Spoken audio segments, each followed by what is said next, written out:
আজকে নিয়ে এসেছি মুসুর ডালের পাতুরির রেসিপি নিয়ে। এই পাতুরিটা আপনারা গরম ভাতের সাথে খেয়ে দেখবেন, জাস্ট জমে যাবে।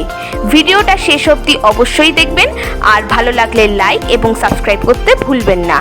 আসুন দেখে নেওয়া যাক আমার আজকের এই ভিডিওটি।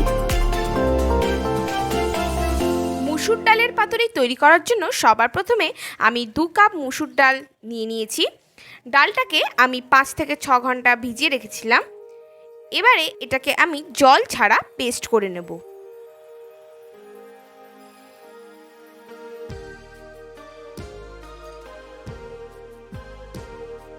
এবারে একটা পাত্রের মধ্যে আমি নিয়ে নিয়েছি পেস্ট করা ডাল। এরপর এর উপরে দেব 2টো মিডিয়াম সাইজের কুচানো পেঁয়াজ,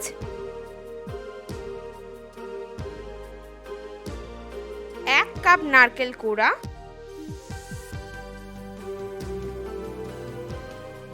হাফ টেবিল স্পুন হলুদ গুঁড়ো, হাফ টেবিল স্পুন লঙ্কা গুঁড়ো,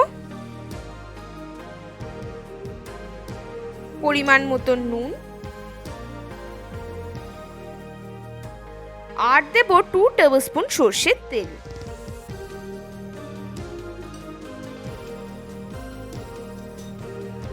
এবারে এটাকে ভালো করে মিক্স করে 10 মিনিটের জন্য রেস্টে রেখে দেব।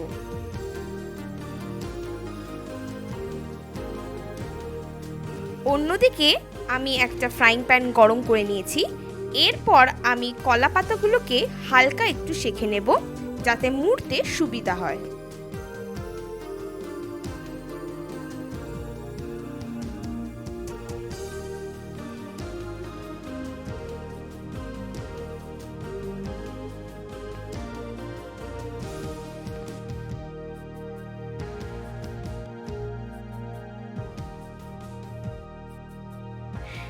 এবারে আমি পাতুরিটা তৈরি করব।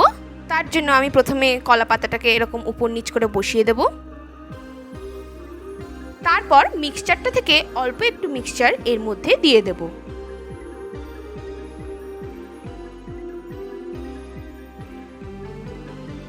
এবারে চারিপাশ থেকে মুড়তে শুরু করব।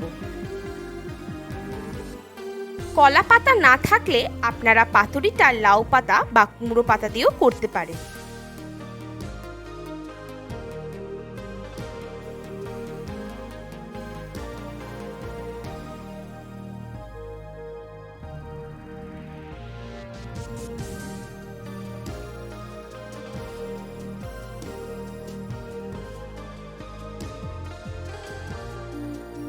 দেখতেই পাচ্ছেন পাতুরিটা খুব সুন্দর করে তৈরি হয়ে গেছে।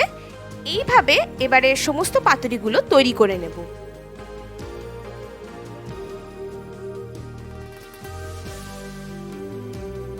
কলা পাতায় মোড়া রেডি। এবারে আমরা এটাকে ফ্রাই করে নেব। এবারে কড়াইতে আমি ব্রাশ করে নিচ্ছি সরষের তেল।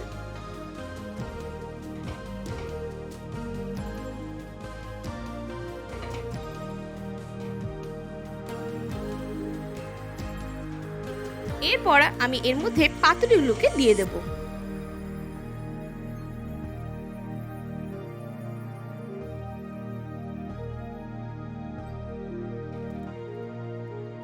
তারপর এটাকে আমি 5 মিনিটের জন্য ঢাকা দিয়ে রেখে দেব।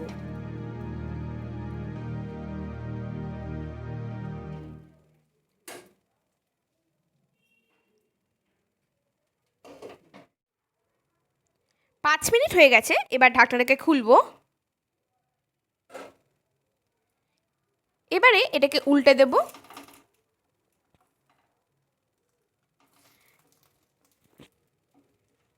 তারপর আবার এটাকে 5 মিনিটের জন্য ঢাকা দিয়ে রেখে দেব। 5 মিনিট হয়ে গেছে। এবার ঢাকনাটাকে খুলবো। মিডিয়াম ফ্লেমে 2 পিঠ ভালো করে ভাজা হয়ে গেছে। এবারে চলুন এটাকে গরম গরম পরিবেশন করি।